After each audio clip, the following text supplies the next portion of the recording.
Welcome back to Off the Gridiron. I'm Josh. I'm Kush. That's Kush. Noah and Garrett couldn't do the episode this week, so you have me and Kush to tell you all about what you already know, and that is the Texans' defense is unbeatable. Yeah, they are. I mean, let's go back to the last game against the Chiefs. I mean, Jalen Petrie was a guy that was missing in the playoff game last year. Yeah, and you can really see it. He was an X factor. You know, D'Amico calls him the X factor. He was an X factor. He was in everywhere. That game. Yeah, he was everywhere. That crucial fourth down. Was that the fourth down when he hit? When he hit Rice? Remember. I think it was the third down. It might have been 3rd and 4. It was. I knew it was four yards to go. Absolutely incredible game. Petrie was flying everywhere. Lassiter was flying everywhere. Will Anderson and Daniil Hunter were doing what they do.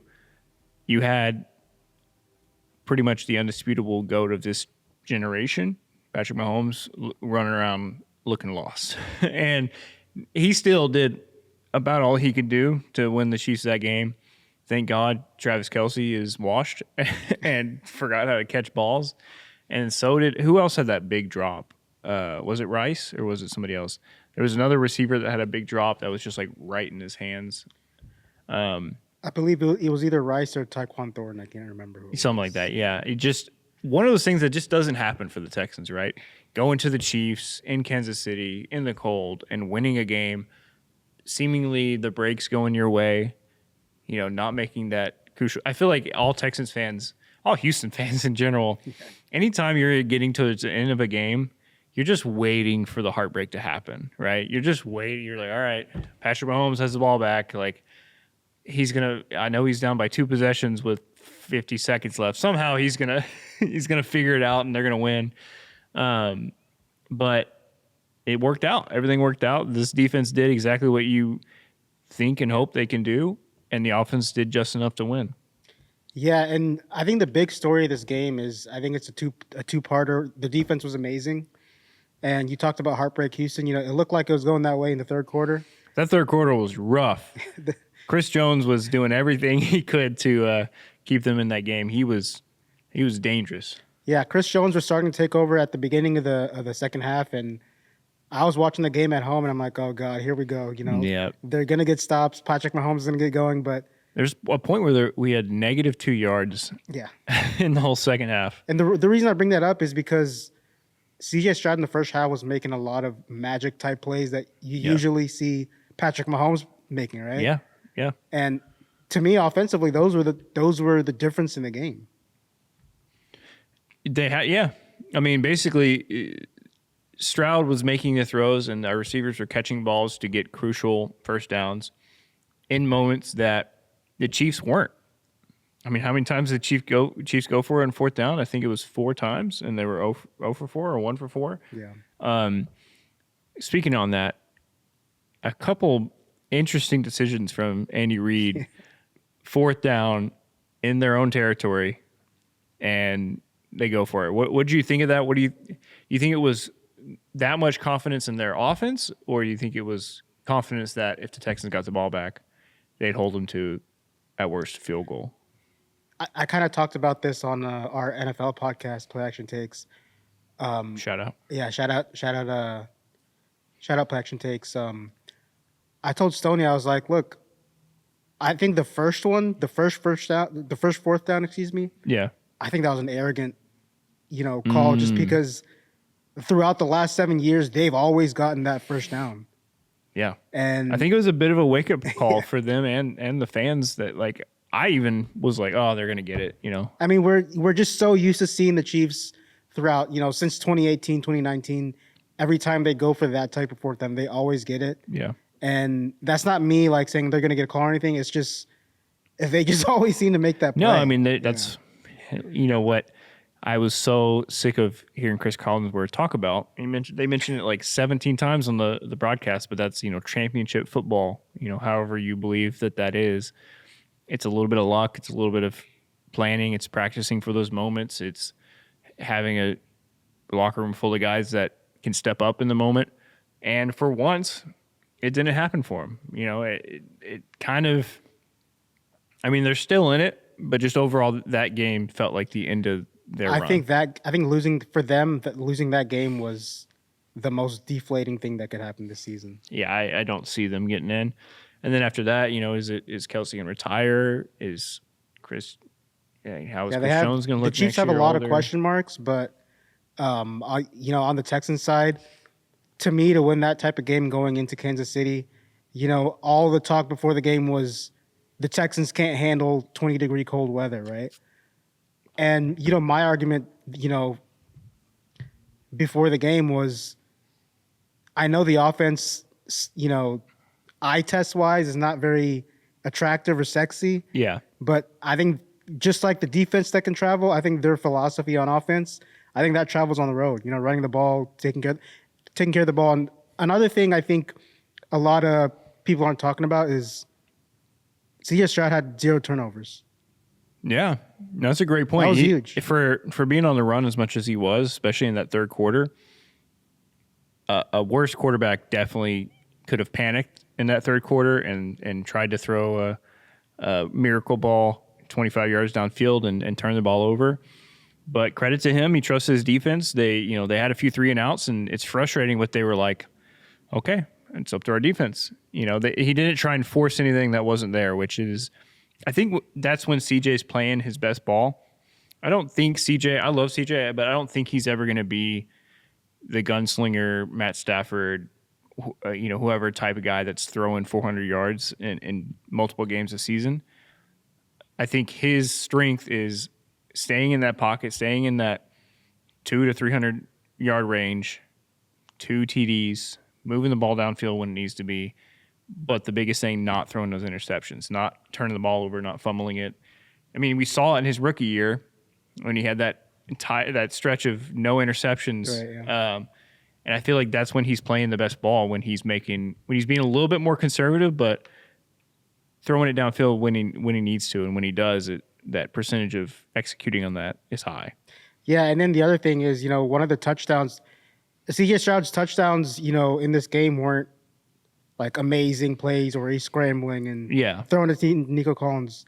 The first one was a dump off pass to Woody Marks, which is like, with this defense and the way they play offense, that's what you want to see. No, that play was incredible. That's what I need to see more from Nick Caley. Now, I know we'll get into it a little bit, and I know a lot of people still, even with the success of that game, still have issues with Nick Caley. And that third quarter was very frustrating with some of the play calls, especially with how the Chiefs' defensive line was getting off the ball. It's like, maybe call something different here. We're getting run over. But that was a play. That touchdown specifically was a play that was just beautifully called, beautifully executed. Woody Marks had nobody within like 20 feet of him. Just the easiest touchdown ever. With all the struggles they've had in the red zone all season, give me more of that.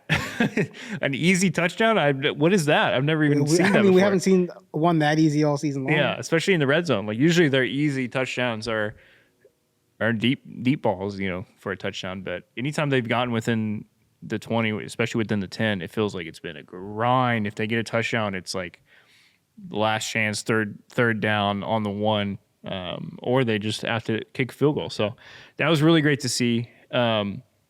Another thing, when our second half of this episode, we're going to be getting into the schedules coming up for the Jags, Colts, Texans. How in shot is the division? Where we have to settle for the wild card. We're going to get to that in a minute. I want to touch on Daniel Jones. Tough injury. We're never rooting for anybody to get injured. But it's just kind of like a wow. Like 2 weeks ago, the Colts were, 3 weeks ago, the Colts were on top of the world. Especially they just beat the Chiefs. Well, no, they were the game that they were leading against the Chiefs. It looked like the Colts are about to be, they would be 9-4 at that point or something like that, 9-3, and just division in hand. Daniel Jones cooking, and then the Chiefs came back and beat them. And then the Texans go and beat them. And then Daniel Jones gets hurt. And I just can't even imagine being a Colts fan right now. Just the downfall of the last 3 weeks. Yeah, that's an example of how quick things can change in the NFL, man. Yeah, it's terrifying. And then, 2 weeks ago, we're talking about the Colts are up 20-9. They're going to wrap this thing up against the Chiefs, right? And they're going to really take control of that AFC. Not even just a division, the AFC in general. Yeah, I mean, they would be sitting. And now we're talking about not making the playoffs. A 44-year-old Phillip Rivers coming in to try to save their season. It's crazy. Yeah, I mean, they would have been 9-2 after that Chiefs game. If they would have executed on that, they'd be 9-2, clearly leading the AFC as a whole. And now you're looking at they're 8-5, and they have. Let me see. Let me look at their schedule coming up.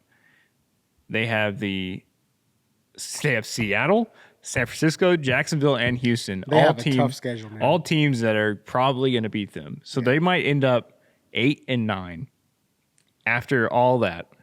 Yeah, that's crazy to me. If you told me that during the middle of that Chiefs game, 8-2, about to beat the Chiefs, and I was like, oh, they're going to finish the season 8-9. You'd be like, what are you talking about? That's crazy, but that's how it's going to go. And we're going to get more into that. First, we're going to talk about our sponsor, Underdog. Football season is in full swing, getting to the end of it. You want to get in on all the action. Underdog is the best place to do that. Playing Underdog is easy. Just pick whether your favorite players will go higher or lower on stats like rushing yards, receptions, touchdowns, and more. Get your picks right, and you can win up to 5,000 times your cash. This week, Texans take on the Cardinals. What is your pick for this week? Man, I'm going to go with my guy, Jaden Higgins. Really? Jaden Higgins. I love that. I think, going back to the Chiefs game, a crucial play in that game was they're backed up in their own end zone. Yeah. I think it's 3rd and 17. C.J. Stroud throws a dart. Jaden Higgins, I think he's starting to get a little confidence. He's getting more and more confident. And I think the Texans are the coaching staff's starting to trust him more. So hopefully they try to get him the ball more. Okay. I like that. For me, I'm going to go with Jacoby Brissett, higher interceptions. I don't know. I haven't looked at the line, whether it's 0.5 or honestly, if it's 1.5, I'm still taking it. Yeah. I think that's a good one. That's a good one. They're going to have Brissett in hell. He's probably going to throw for a lot of yards. It might be a thing where they break off a couple big plays. Maybe he throws 2 touchdowns, but like 3 interceptions, and it's just like, damn. Yeah, so we're going to get into that more with that, but download the app today and use promo code OTG to score $75 in bonus entries when you play your first $5. That's promo code OTG. Underdog, make picks, win money. Must be 18 plus, 19 plus in Alabama and Nebraska, 19 plus in Colorado for some games, 21 plus in Arizona, Massachusetts, and Virginia, and present in a state where Underdog Fantasy operates. Terms apply. See assets.underdogfantasy.com/web/play and get terms, _DFS_.html for details.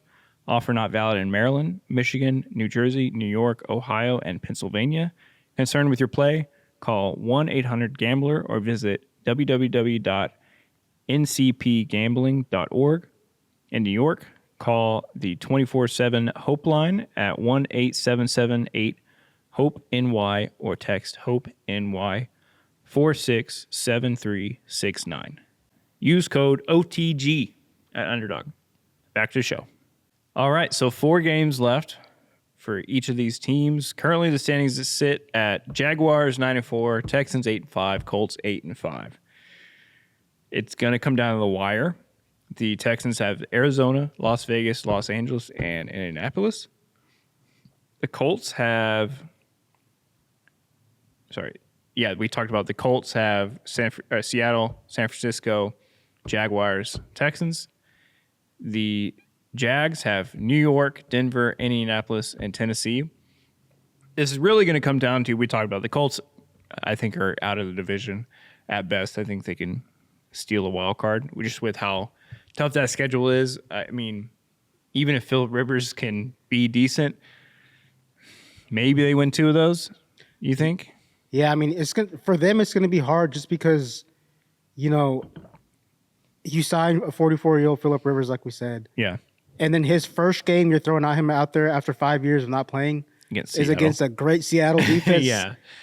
Jonathan Taylor's going to have to be Superman in that game. I know, and that's kind of that's where the only hope really lies for them. If Jonathan Taylor is really, really that guy, like that guy enough to carry a team on his back, which is really tough to do when you don't have a passing game, and they could just load the box. And then the other thing is, man, how much would it help to have a healthy Sauce Gardner right now? Yeah, that's a really great point. Because their defense isn't helping them either. It's not like they have a Texans level defense that can carry them. Yeah. We're gonna move forward with this, counting the Colts out of the division. Yeah. Now, feel free to clip me if somehow 44-year-old Phillip Rivers can come back and they win, 3 of the next 4 and take the division. I still don't even see that happening, mostly because this Jaguars schedule is really favoring them. Unfortunately, I'm still saying I think the Jaguars are frauds. I don't know how their record is what it is. I don't think they're nearly as good as their record. I think Trevor Lawrence is better than people shit on him. People talk shit on Trevor Lawrence a lot. I think he's solid. I like him, and the Jaguars defense is pretty good.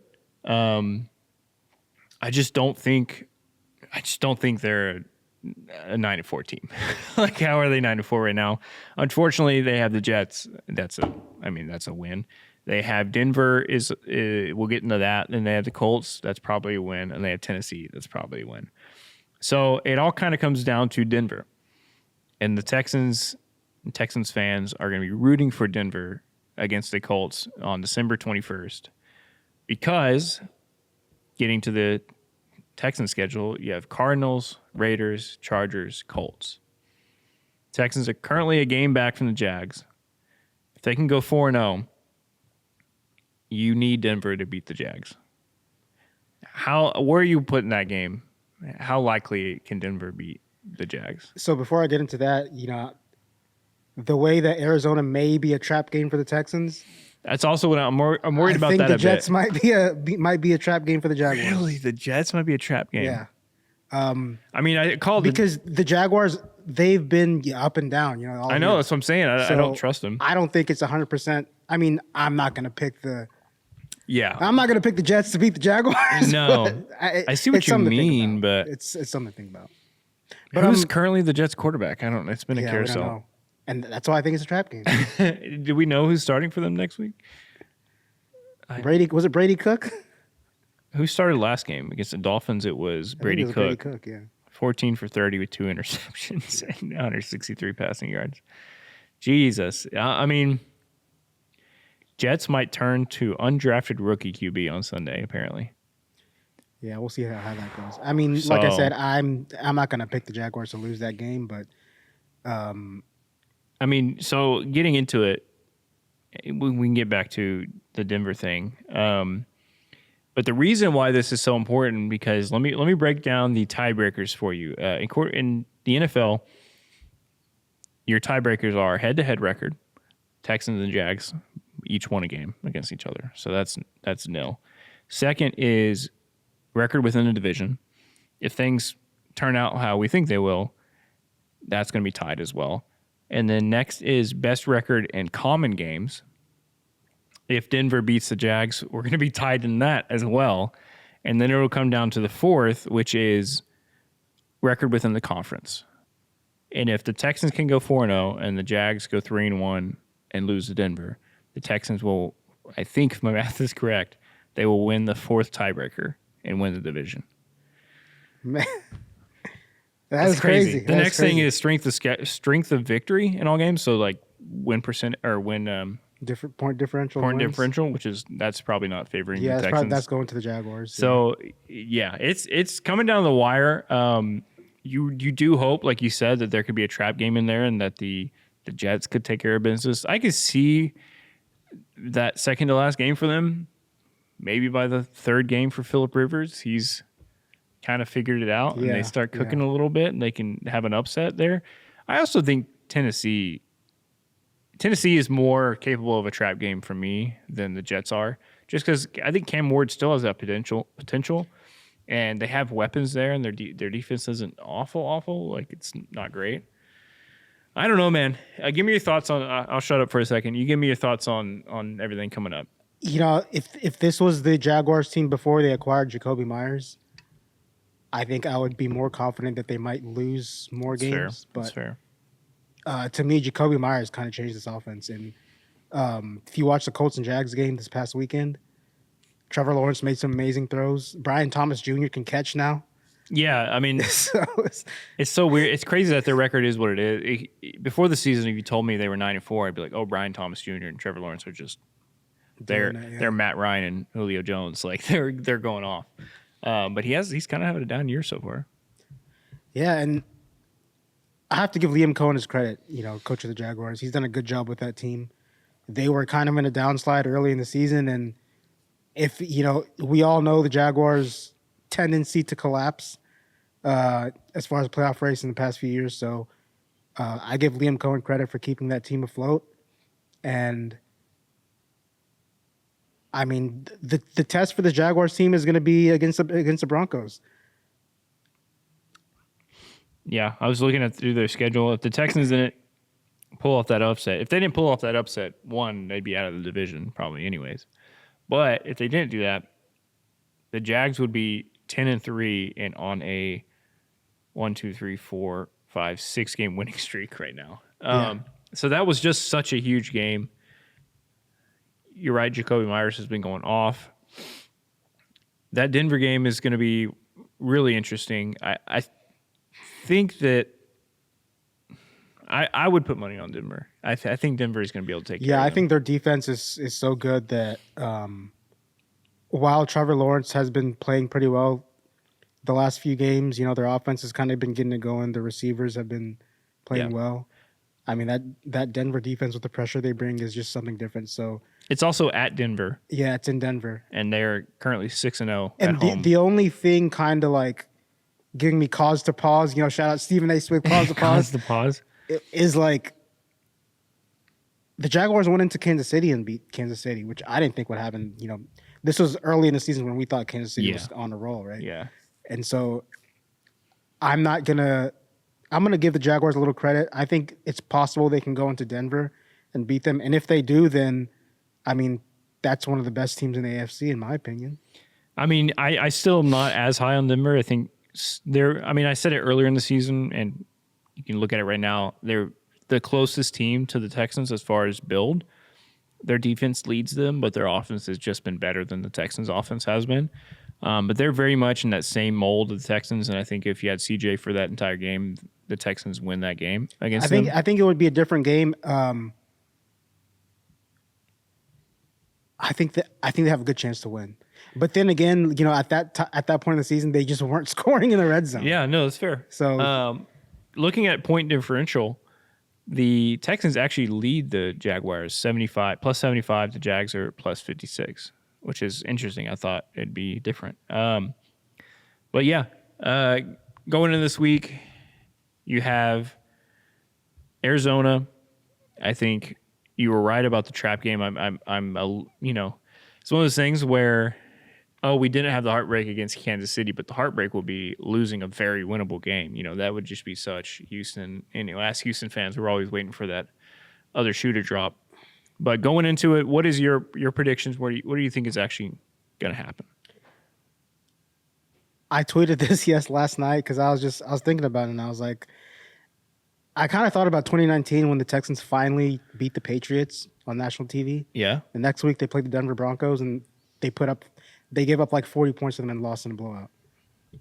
That's a great point. I don't think this Cardinals game is gonna go this way because first of all, that defense. I think that defense. Yeah, and I don't think I trust in D'Amico's leadership to not let them get complacent after that win. That's I feel like he's the type of coach. Yeah.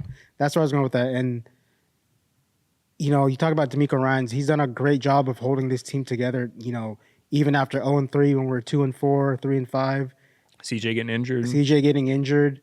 All that stuff that they've dealt with. He's done a great job of holding those guys together. And one thing about D'Amico Ryans and his, not even just his defense, just his teams overall, they play very, very hard for him. And I know that's like a well, every player should play hard. Yeah. Right? You know? No, but you can tell there's a chemistry. And so that's why if the Texans lose against the Cardinals, I don't think it's going to be because, because of the complacency thing. I think it's just, if we lose, I think it's just because the Cardinals were better than us on that day. Yeah. I mean, obviously,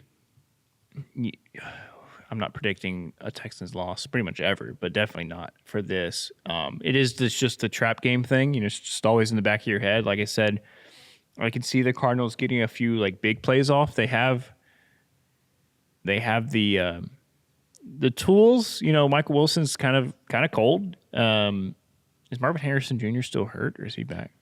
I got to check on that. But they have some of the tools to make big plays happen. Obviously, I think this defense is going to have Brissett just in a blender.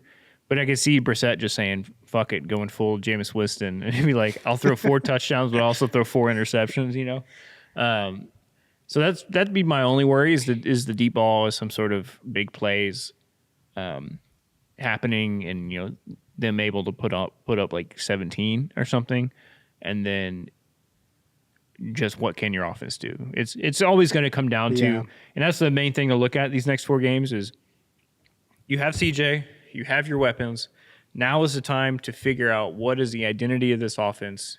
What is Nick Caley has to find more plays in his bag. I think he's throughout the season found those few plays that are like, oh, lock that in. Lock that into the favorites. On Madden, you have your favorites or whatever. Yeah. You can lock those few plays. But these next 4, he really needs to find one more. He needs to keep finding those plays. And 2, find a consistency in approach and be able to execute on offense, like I said, consistently, and not, one great quarter and then all of a sudden the next quarter you're not doing nothing. You have 4 straight 3-and-outs. Finding that lane, the identity. And I just really want to see CJ a regular full game against a fully healthy defense. I know it's the Cardinals, but have a regular full game where he throws like 3 touchdowns and 350 yards. I need to see that once before the end of the season. I think everything you've talked about just now has been about the offense for the Cardinals. I think the defense for the Cardinals is very good, and I think they're going to look at the third quarter in the Kansas City game, and they're going to say, all right, we're going to do that all game, see if CJ can beat us. And I think that's how they're going to approach it. And, at the end of the day, offensive corners, defensive corners play these mind games with each other throughout the course of the game. I think that the storyline of the whole season has been, can the Texans offense make defenses pay for what they think is going to work based on past film, No, for sure. The Texans and Arizona offense are pretty much right on the same wavelength with points per game. Texans are 21.8. The Arizona is 21.7. Texans clearly have the better defense, though. I think going into this, I'm going to confidently say it's something like 28-10. I'm not going to give him that much credit for that many points yet until I see it, but that's fair. That's very fair. I'll go 23-13. Okay, that's fair. All right, well, that's another OTG in the books. Hopefully next week you'll have Noah and Garrett able to get back on. Noah is in New York, working multiple jobs, doing his thing, and Garrett is up in the middle of nowhere in Idaho shooting high school basketball. So it's tough for them to find time where they can both be on. But until then, me and Kush are always here. We love talking with y'all. Hey, you know what? We're undefeated when we do the show together. So that's true. We are undefeated. Let's keep it going. Let's keep it going. Thank you for watching and listening to Off the Gridiron. We will be back next time. See ya. Back in my bag and I gotta brag, I do this shit for real. When we was down and we had nothing, we had to share a meal. We put the shit in